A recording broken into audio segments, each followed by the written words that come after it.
ಮಕ್ಕಳು ಹಾಗೂ ಯುವ ಪ್ರತಿಭೆಗಳಿಗೆ ಪ್ರೋತ್ಸಾಹ ನೀಡುವ ಚಿಣ್ಣರ ಲೋಕ ಮೌಖಿಕ ಕಲಾವಿದರ ಸಂಸ್ಥೆಯ ಕಾರ್ಯ ಅಭಿನಂದನೀಯ ಎಂದು ಬಂಟ್ವಾಳ ಶಾಸಕ ರಾಜೇಶ್ ನಾಯ್ಕ್ ಉಳಿಪಾಡಿಗುತ್ತು ಹೇಳಿದರು.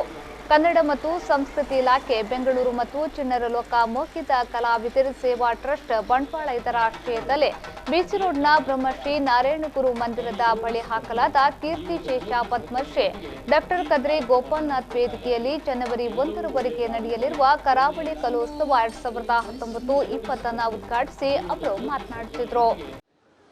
ಯುವ ಪ್ರತಿಭೆಗಳಿಗೆ ಪ್ರೋತ್ಸಾಹ ಕೊಟ್ಟಂತ ಈ ಚಿಣ್ಣರ ಲೋಕ ಮೌಖಿಕ ಕಲಾವಿದರು ಕಳೆದ ಸುಮಾರು 10-12 ವರ್ಷಗಳ ಹಿಂದೆ ಪ್ರಾರಂಭ ಮಾಡಿ 14 ವರ್ಷಗಳ ಹಿಂದೆ ಪ್ರಾರಂಭ ಮಾಡಿದ ಈ ಸಂಸ್ಥೆ ಬಹಳಷ್ಟು ಏಳು ಬೀಳುಗಳನ್ನು ಕಂಡಿರಬಹುದು ಅಂತ ನನ್ನ ಅನಿಸಿಕೆ.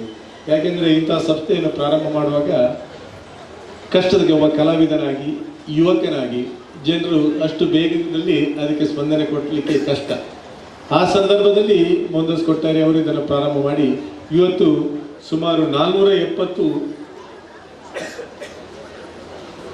ಮಕ್ಕಳು ಶಾಖೆಗಳು 43 ಶಾಖೆಗಳನ್ನು ಪ್ರಾರಂಭ ಮಾಡಿ ಸುಮಾರು 5,000ಕ್ಕೂ ಹೆಚ್ಚಿನ ಮಕ್ಕಳಿಗೆ ತರಬೇತಿ ಕೊಡುವಂಥ ಒಂದು ಸಂಸ್ಥೆಯಾಗಿ ಬೆಳೆದಿದೆ ಅಂತ ಹೇಳಬೇಕಾದ್ರೆ ಈ ಚಿಣ್ಣರ ಲೋಕ ಯಾವ ಮಟ್ಟದಲ್ಲಿದೆ ಅಂತ ಹೇಳಲಿಕ್ಕೆ ನಾವು.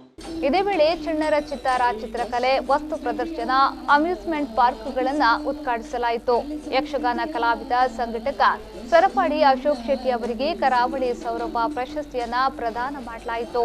ಸಂಗೀತ ಕ್ಷೇತ್ರದ ಪ್ರತಿಭೆ ಜನ್ಯ ಪ್ರಸಾದ್ ಅನಂತಾಡಿ ಅವರಿಗೆ ಚಿಣ್ಣರ ಪ್ರಶಸ್ತಿಯನ್ನ ನೀಡಿ ಗೌರವಿಸಲಾಯಿತು.